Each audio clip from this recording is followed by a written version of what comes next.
Media நண்பர்களுக்கு வணக்கம்.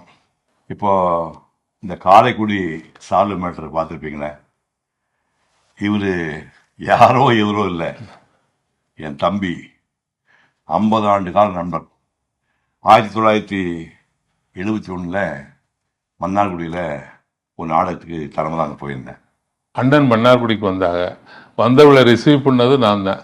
Receive பண்ணி நாடக நிகழ்ச்சிகளாக நன்றாக நடைபெற்றவுடன் அண்ணன் ஊருக்கு போக வேண்டும் என்று இருந்தார்கள். அண்ணன் வந்ததிலிருந்து சாப்பிடவே இல்லையே ஒன்று சொன்னதற்கு, என்னப்பா நான் என்ன சாப்பிட்றேன், 2 நாள் தூக்கம் இல்லை, அதனால நீ எப்போதும் நான் சாப்பிட்ற அந்த வெங்காயமும் தயிர் சோறு கொடுத்தால் போதும். 1974 என் கல்யாணத்துக்கு வந்திருந்தார். கல்யாணத்துக்கு வந்தது மட்டும் இல்லை, வந்த எல்லாரையும் ரிசீவ் பண்ணதும் நானும் ஒருவன். இவர் கல்யாணத்தையே நான் தான் பண்ணி வச்சேன். அண்ணன் புதுப்பேட்டையில் இருந்தார். போய் பார்க்கும்போது வரும்போதெல்லாம், என்னடா அப்படி அம்மாவும் வீட்டில் திட்டுவாங்க, ஏன்டா இன்னும் கல்யாணம் பண்ணாமல் சுற்றுற, அண்ணனுக்கு தான் பண்ணிட்டேனே நீ பண்ணுறா அப்படிம்பாங்க. அப்போ போய் அண்ணன்ட்ட சொன்னேன். அவரே ஒரு பொண்ணை பார்த்து எனக்கு திருமணம் செய்து வச்சுட்டாங்க. இவர் கல்யாணத்தை மட்டும் நடத்தி வைக்கல, நான் இவர் மக கல்யாணத்துக்கு போயிருக்கேன், பேரன் கல்யாணத்துக்கு போயிருக்கேன்.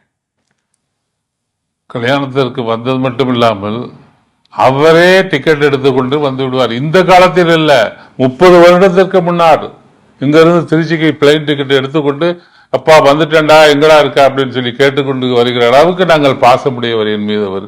பொதுவாக நிகழ்ச்சிகளில் எனக்கு யாராவது சால்வு போத்து வந்தாங்கன்னா அதை திருப்பி அவனுக்கே போத்திடுவேன். சால்வு போத்திக்கிற பழக்கம் எனக்கு கிடையாது. இன்னைக்கு ஒரு 6 மணிக்கு நிகழ்ச்சி ஆரம்பித்து 7, 8, 9, 10 ஒரு 7-8 பேர் பேச ஆரம்பித்து பயங்கர டயர்டாகி கடைசியாக நான் பேசினேன். அப்போவே கிட்டத்தட்ட 10 மணி ஆகி போச்சு. ரொம்ப டயர்டாக இருந்தது. கிளம்பி கீழே வந்துட்டு இருக்கிறேன், கரிமங்க நின்றுருக்காரு. எனக்கு சால்வை போடுறது பிடிக்காதுன்னு தெரிஞ்சு இந்த மனுஷன் கையை சால்வை வச்சு நின்றுருக்கேன். எங்கள் வீட்டுக்காரம்மா அப்பவே சொன்னேன், சால்வை எடுத்துகிட்டு போகாதீங்க அப்படின்னா. நான் சொன்னேன், நம்ம ஊருக்கு வர்றாருமா, முக்கியமான ஆளுகளோட பேச வர்றாரு, பெரிய இடத்துல பேச வர்றாரு அண்ணன் அப்படின்னு சொல்லிட்டு தான் சால்வை எடுத்துட்டு போனேன். ஆனால் நான் சால்வை எடுத்துட்டு போனதே தப்பு தான். தெரிஞ்சுக்கிட்டே சால்வை கொண்டு வந்தது அவரு பண்ணது தப்புன்னா, பொது இடத்துல அந்த சால்வை வாங்கி கீழே போட்டுறது நான் பண்ணது தப்பு தானே. I feel sorry. அதுக்காக நான் ரொம்ப வருத்தப்படுறேன்.